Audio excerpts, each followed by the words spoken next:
अस्सलाम वालेकुम नाज़रीन, मैं हूं हामिद मीर। नाज़रीन, इमरान खान से मुलाकात ना करवाने पर सुप्रीडेंट अडयाला जेल को तौहीन अदालत का नोटिस जारी हो गया है और उसके अलावा वजीर आला KPK ने 1500 अरब रुपया मांग लिया है वफाक से। और तीसरी बड़ी जो अपडेट ये है कि जो वजीर खजाना पाकिस्तान है, उनका कहना है कि हम IMF से पाकिस्तान की मुल्क की तारीख का सबसे बड़ा पैकेज लेने जा रहे हैं। ये दो तीन बड़ी अपडेट्स हैं जिन पे बात करेंगे। तो सबसे पहले बात कर लेते हैं कि जो इमरान खान से मुलाकात नहीं होने दी गई, किसकी मुलाकात नहीं होने दी गई और नोटिस सुप्रीडेंट अडयाला जेल को क्यों जारी किया गया। इस्लामाबाद हाई कोर्ट ने अहकाम जारी किए थे कि जो अलामा राजा नासिर अब्बास हैं, उनको इमरान खान से मुलाकात करने दी जाए। इस पे बाकायदा इस्लामाबाद हाई कोर्ट ने हुक्म दिया था और उनकी जो मुलाकात है हुक्म के मुताबिक 8 मार्च को तय पाई थी। अब इलामा राजा नासिर अब्बास ने ये दोबारा पटिशन दायर की कल कि हम 8 मार्च को अडयाला जेल गए, सुबह 9 बजे गए और शाम 4 बजे तक, दोपहर 4 बजे तक हमें इंतजार कराया गया, लेकिन इमरान खान से मुलाकात नहीं करने दी गई। वकील दरख्वास्त गुजार ने मजीद ये बात कही कि जो सुप्रीडेंट अडयाला जेल हैं, उन्होंने अदालत के हुक्म की खिलाफ वर्जी की है, नाफरमानी की है। तो अदालत ने दरख्वास्त गुजार वकील के दलाइल सुनने के बाद सुप्रीडेंट अडयाला जेल को 15 मार्च को तलब कर लिया है और नोटिस जारी कर दिया है। और दूसरी बड़ी खबर यह है कि आज वजीर आजम से वजीर आला KPK इमरान खान का शेर अली अमीन गंडापुर मुलाकात करेंगे।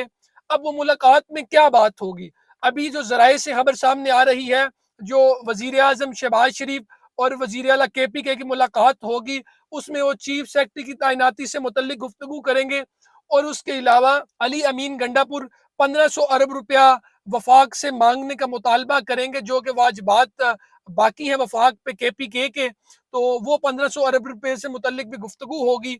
और आपको पता है कि जो अली अमीन गंडापुर हैं, उन्होंने वजीर आला बनने के बाद उनकी स्टेटमेंट रही है, बड़ी बोल्ड रही हैं और उन्होंने भी इमरान खान के विजन के मुताबिक काम स्टार्ट कर दिया है। लेट्स सी कि अब इसके बाद क्या सूरत हाल होती है। यहाँ पे जो बाज गश्त है, अलीमा खान का ये भी कहना है कि इमरान खान के जो कत्ल की साजिश है वो मुकम्मल हो चुकी है और इमरान खान को कत्ल ये कर देंगे और उस पर तमाम मनसूबा साजी मुकम्मल हो चुकी है। और उसके बाद अचानक से सिक्योरिटी थ्रेट आ जाना, सिक्योरिटी अलर्ट आ जाना तमाम जेल हालात के हवाले से एक तशवीशनाक बात है। और नाज़रीन, तीसरी बड़ी डेवलपमेंट ये है, वजीर खजाना मोहम्मद औरंगजेब का ये कहना है कि हम पाकिस्तान की मुल्क की तारीख का सबसे तवील मुद्दत प्रोग्राम जो है वो IMF से लेने जा रहे हैं, उनसे यही गुजारिश करेंगे। और जो IMF ने हमें आखिरी किस्त देनी है उसके लिए कोई रुकावट नहीं है किसी भी किस्म की, हमने तमाम काम मुकम्मल कर लिया हुआ है, हमारा प्लान मुकम्मल है। और जो आखिरी मौजूदा प्रोग्राम की हमें किस्त मिलनी है वो 1.1 अरब डॉलर है। तो उनका ये कहना है कि जो गुज़िश्ता निगरान हुकूमत गई है, उन्होंने IMF के साथ बहुत अच्छा काम किया है, बहुत अच्छा वर्क किया है, उन्होंने अप्रिशिएट किया है। Let's see and hope for the best. उन्होंने कितना अच्छा काम किया है ये तो पता चलेगा तब जब IMF से ये किस्त मिल जाएगी और जो उनके साथ अगला प्रोग्राम हमारा तय पाएगा वो किन बुनियादों पे तय पाएगा। तो उसके अलावा ये वजीर खजाना का ये कहना था कि टैक्स निज़ाम में शफाफियत को हुकूमत की अवलीन तरजीह है और हम ये चाहते हैं जो कौमी आमदनी है उसमें जो टैक्सेस का हिस्सा है वो 10% तक हम लेके जाना चाहते हैं कौमी आमदनी का।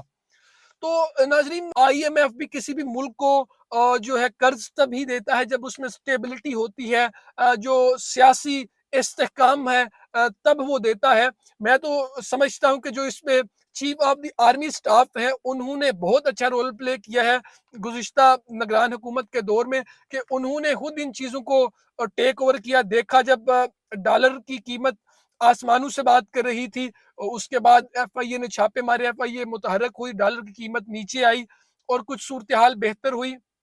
उन्होंने जो SIFC का प्लान शुरू किया, उसके तहत जो है मुल्क में फॉरेन इन्वेस्टमेंट आएगी तो मुल्क की जो मौजूदा सूरत हाल है वो बेहतर होगी। IT सेक्टर में मरीम नवाज ने काम करना शुरू कर दिया है और अल्फा करीम टावर 2 की भी मंजूरी दे दी है।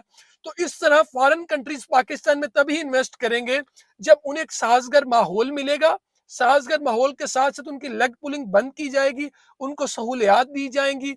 IT सेक्टर या वो सेक्टर में उनका पैसा इन्वेस्ट किया जाएगा या फॉरेन इन्वेस्टर उस जगह अपना पैसा इन्वेस्ट करना चाहता है जहां से उसको रिटर्न भी कुछ मिले, ना कि वही दकियानूसी पुराने निज़ाम या पुराने प्रोजेक्ट्स में, बल्कि जो आईटी सेक्टर है, तेजी से ग्रो करता हुआ सेक्टर है, उसमें लोग इन्वेस्टमेंट करने के लिए तैयार हैं। तो उस पे वजीर खजाना भी जो है पूरज़्म दिखाई दिए हैं कि जो है इन्वेस्टमेंट बाहर से आएगी, हम उससे मैनेज करेंगे और आईएमएफ से हमें जो प्रोग्राम है, जो किस्त मिलनी है, उसमें कोई रुकावट नहीं है, किसी किस्म का कोई मसला नहीं है। हमने अपना जो काम है मुकम्मल कर लिया है।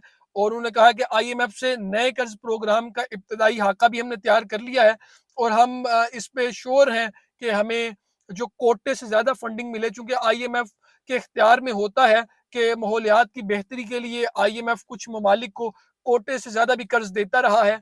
तो अगर वो बाकियों कर्ज देता रहा है तो हमारी भी यही कोशिश होगी कि जो कोटे से अलग कर्ज जो है वो हमें मिल जाए।